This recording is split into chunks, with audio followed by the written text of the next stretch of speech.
So I came across this Barna study reported in Christian Post, and apparently, for the first time ever, men are surpassing women in church attendance. It caught my attention because for decades, if we look at history, women have been attending church way more than men have. Like, this has been for decades, right? I mean, think about it. Like, they've been the backbone of church life, right? You have the prayer warriors, and majority of the time it's women, right? You have the volunteers, mostly women. Think about Sunday school teachers have mainly been women. Why? It's not because they are the better of those three or the worst of it. It's just that they have been available, right? And that's the majority of the people that have actually been going to church, right? But it seems like now things are shifting, which, I mean, I'll tell you how I feel about that a little bit later, but I think it says a lot about what's going on in the culture and our churches right now. So, I mean, we think about things like red pill and about what a man is and just gender discussions and things of that nature. I think that a lot of men, because when I say we, yeah, because a lot of men have felt attacked. And so now there might be a shifting, and I think that would be pretty interesting. Barna found that 43% of men say that they attend church weekly, and this is compared to 36% of women. Now, again, the majority of the time for the past several decades, I'm talking like maybe 4 or 5 decades, I want to say it's mainly been men that have been lacking behind women, right? And we're talking like 8 to 10 points. I think points are like percentages, right? And so it went from men being 8 to 10 behind. So let's use an example of maybe women going 40%, men usually going 30 or 32. Those are just examples. And now it's flipped to where that men are 43 and women are 36. I think that's huge. That's a big flip. And the biggest change comes from Gen X and millennials. Yeah, it says according to Barna. And it's not the older generations, right? And I think if we just ponder on this a little bit, I think it's interesting because why these two generations, right? Why these two age groups are the ones that are seeing the shift. I think that's interesting. I think that definitely says to what we as our age group look at, both from a male's perspective, but also from a female's perspective as well. And you'll see, according to the article, there are some things that definitely have changed. And also with that, like why, like we can think about why are women's attendance like plateauing or even declining, right? Especially among like single moms and working women. I don't know the statistics as far as, I don't think the article went into the statistics historically when it comes to single mothers. I see here it says just 24. I'll see if you can see the highlight right there. There you go. It says just 24% of single mothers reported that they attend church weekly, and this is obviously 24 of now. So I'm not sure. I'm not 100% of the percentage, or at least what it was historically speaking, right? We have the data as far as men and women historically speaking, but now that they mentioned the 24, has it increased? Has it decreased? I'm curious of that as well. The study also pointed out that that this trend isn't about religiousness. They believe that it's a broader perspective. There's a broader cultural shift in what men and women are looking for socially and spiritually, right? Things like political leanings have changed a little bit.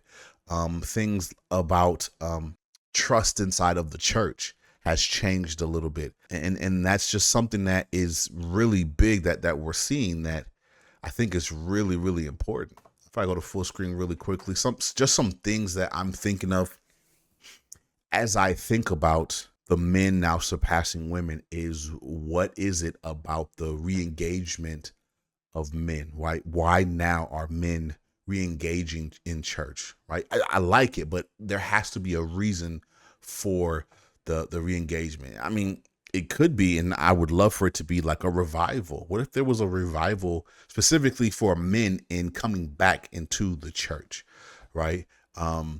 That would be huge, right? And maybe it's that in this culture now of, because there's a lot of things being argued and a lot of different topics being discussed as far as when it comes to masculinity, comes to men, women, and in all of those different subculture topics. That, I mean, what if there's a realization that it, like, something deeper than just a career is important for men, right? That'll be huge. Like, who doesn't want to hear, especially what believer doesn't want to hear that, hey man, I it's more important than just me making money. I've made tons of money and I'm still depressed. I'm still empty inside. Like that, those are huge realizations, right? And that I would love for that to be the reason why. I don't think it really says. These are just my thoughts off the top of my head. Um, or even if it's not a realization, what if it's what's being preached in the church now? What if it's changing? And I'm not saying changing as in the Bible is changing. The Bible would never change. And if anyone tries to change it, I believe the Bible is pretty clear that they're accursed. So I don't think it's that, but maybe what's being focused on or what's preached on, right? Maybe that's changing. Maybe we're I'm not gonna say bringing the preaching more masculine messages, but what if it's a rebalancing of what's being preached, right? Because I know historically speaking, a lot of men have left the church due to the fact that they believe that the church culture was very feminine, and that's important, right? Like if they don't feel, if they feel like it's too soft, or if they feel that like the church is like emotionally appealing, or not appealing, but like it's emotional driven, right? And it's less focused on a challenge and discipline. I mean, that's men aren't going to, like, I'm not gonna say it's a one size fits all, but men tend to not want to go to those type of churches when it's more about emotions, softer. Jesus is yearning for you, and just things of that nature. It's or even about sacrifice. The less you hear about sacrifice and discipline, the more that men tend to tune out, because that's how we. I'm not saying that women don't understand sacrifice and different things like that, but yeah. So at the top of my head, those are two things that, as to just thinking about why men are re-engaging, right?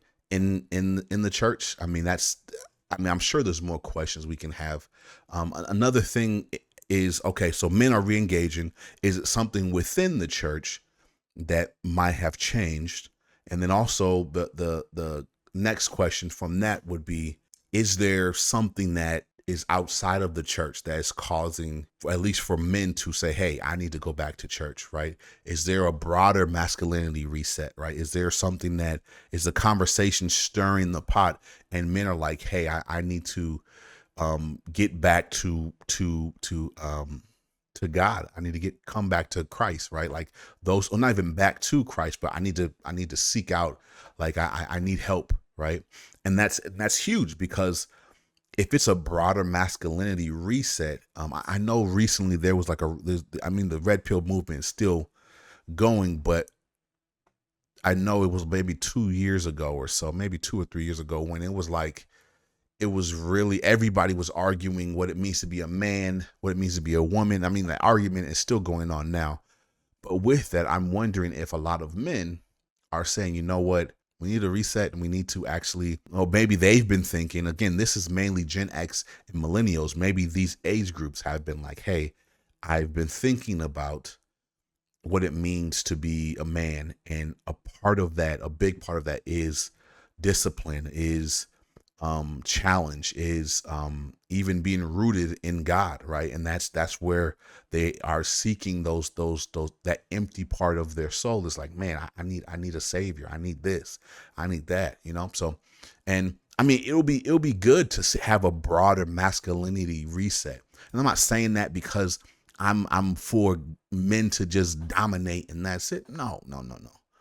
It's more about direction, at least in my personal opinion, right? Because I think about like a man in general, right? And it's not so much like it's not about dominance, right? But I do want men to, directionally speaking, to benefit the culture. I don't want men to be I don't want men to destroy the culture, but I also don't want men to just not contribute to the culture. Does that make sense? I mean, what if men are just finding, I don't know, identity in spiritual things now, right? That's huge. That's another thing I think of, right? If that's a more broader part as far as what culture is whatever's going on in culture and the reaction to men, right? That's another aspect of it. Um, excuse me. Another aspect that I was thinking of when I read it was about like how, like the impact on women, right? And like the church dynamics, because you gotta remember, women have usually been the backbone of the church, right? They've been the backbone as far as those that attend weekly, right? And so from a church dynamics, you can think about just from a voting. Let's say I have 7 women, right, and 3 men. 9 times out of 10, there's going to be certain aspects that are going to be voted on that it'll be consistent, right? Let's say if a pastor steps away, the next pastor, there's going to be, I would assume that those 7 women would have overlapping just from characteristics like softness, like I don't like, yeah, softness, um for a lack of better words, feminization. Like that's where you're more comfortable because they're the majority. They want to feel comfortable there, right? Um, and so because of that, I would assume that they're voting. They would vote about, or they will make a decision on in whatever, right? But now that the demographics are starting to change and shift a little bit, is I wonder how that's really going to change the dynamics of the church, right? Um, and I think it's going to be interesting, right? It might be a rebalancing. It might be a rebalancing of like teaching, right, or the structure, or even missions, right? There might be new emphasis on certain things that aren't just not necessarily female orientated, but things that like there might be more programs, or even there might be a rebalancing of the type of programs they have to where it's not just women's shelters. It might be men's shelters, right? You don't hear about too many men shelters, homeless shelters, or rather than just women advocacy for rape, you might start having some men advocacy of rape or domestic violence for women. Now you might start having some for men, because like there's domestic violence, it touches both genders. And that's just things that I'm just thinking off the top of my head that we may start to see because of this rebalancing, potentially, if this trend continues to sustain itself and even grow potentially. And another thing that I see that is pretty interesting is the shift in relationships and in families, right? That also is something that, first of all, if men are coming back to the church, like that's huge. Statistically speaking, that's really big just for the family itself, right? Especially when men are become more spiritually active and engaging.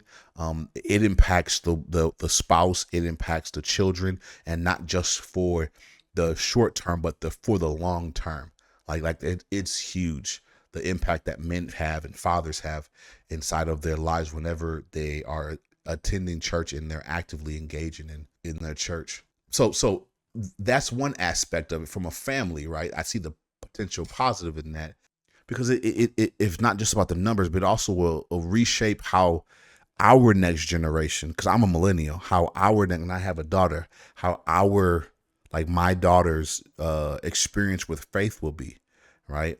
I'm just in my household, we're very, not very conservative, but we're definitely on the conservative side. I'm not saying that from a Republican Democrat. I'm just saying conservative as in we tend to read the Bible and we interpret it pretty literally. And then also on top of that, and that's, we try to hold ourselves accountable according to those interpretations, right? That's what I mean by conservative. And so I'm just thinking for my daughter is what, like this shift, because we're going to be going to churches, this shift of, it might be more men, and the type of services that we might have might be a little less emotional, or less feminized, right? Like how will she experience that, and what does that look like for her, right? Because I've seen what the feminization of the church culture, what it's done, right? Because we have the evidence of it, right? And what if it's starting to shift back, or shift to somewhere that we may have never landed, right? I'm sure the spectrum has been touched back and forth, but I've never seen it, right? And we might land or hover somewhere that it might be positive. So I think that's important. Another thing that I was reading that I was like, man, this is crazy. Or at least it had me thinking is that was meant all of these points is mainly from men's perspective, but from a man's perspective. But then I was thinking to myself, I was like, well, why are the women pulling back, right? I talked about for the last maybe 15 minutes about why potentially men would be going back, right? But it also talked about how women normally were the backbone and they're starting to pull back, specifically in the Gen X and millennial generation. So my question is, why are women pulling back? That's a real thing. Why are they pulling back, right? I know in the article it talked about like women being disconnected due to like overcommitment and shifting principles and cultural values, right? Again, I believe it mentioned also that some people stated that, at least some women say that the reason why they left had to do with like high profile scandals and involving men church leaders, right? And they also along with toxic teachings and exclusionary practices, and they just don't trust the church anymore. Like that's a thing. And another thing that the article mentioned is that many women aren't really marrying now, right? And I know the church historically has always pointed to the family, the nucleus family, right? And so because that a lot more women aren't getting married early, or they are single, I mean, they might feel like there's nothing there for them, right? You may have an event that's catered to kids or to the whole entire family, and you're just there as a single, individual. You could feel like, man, this isn't, I don't fit in, right? That's a real thing as to why potentially women are pulling back, right? Another thing that it mentioned is that like the progressive or liberal leaning like views is also could be a reason for a departure. Obviously the church, majority of the churches, I would say, hold to traditional teachings, right, as far as the roles of women, and even some things that go with that. Now I think we could do a better job of teaching proper roles, right? And when I say proper roles, I'm not saying that, oh, that you can or can't do something because of your gender. I'm not necessarily saying that, but I do think it's important to understand that the teaching of it should not be based off of like there's purpose for everything that's in the Bible, right? Like for example, like there's a reason why Paul said women should not be teaching, right? But there's also a reason why Paul also says to have like different ministers, and he names some female ministers. Like there's a purpose. But if we just grab and think, oh, I'm pro women or I'm pro man in this situation, it like we miss it. That's important. Like that's really important. That's a really important thing that we should be doing. But so just some of my final thoughts that I have. I mean, but like, what do you guys think? Right? Like, you guys think this is a net positive for the church? I mean, it's going to be interesting. I think I'm interested to see how this is going to play out. I wonder if this is going to be a net positive, because, and again, the article talked about how some of the majority of the women communicated that they had like liberal ideologies, and my thought is, okay, does that mean that a lot more conservative women are going to start coming back to church, right? Especially if men are coming to church. I know there was a pastor that once said that if there's women here, then the men will come. And yeah, I was like, okay. I mean, I was married, so it didn't really matter to me. But I thought it was kind of interesting though that no men came. In fact, a lot of the women went out of the church to find their men. And so my thinking is, okay, if men are starting to come back, rebalancing their teachings, and or at least how they teach and things of that nature, and their missions and stuff like that, would that bring in more women that obviously they would like? I'm not saying everybody needs to be traditionalist, but the trend is that, hey, if liberal women are leaving the church and men are starting to come back in, it almost seems as if it's more conservative men that are coming back. And I would assume that those women that left would be replaced, in theory, by more conservative women. And like another question I have is like, what do you think this shift was gonna do, right, for men and for women? And so these are just my observations of something that I think could impact the church long term. But with that being said, tell me what you think. I definitely want to hear from you. Make sure to like and subscribe and hit the notification bell so that you can see other of my shorts and my Bible study, my videos that I have. But make sure you comment down below because I want to hear your thoughts. Until the next one, God bless you.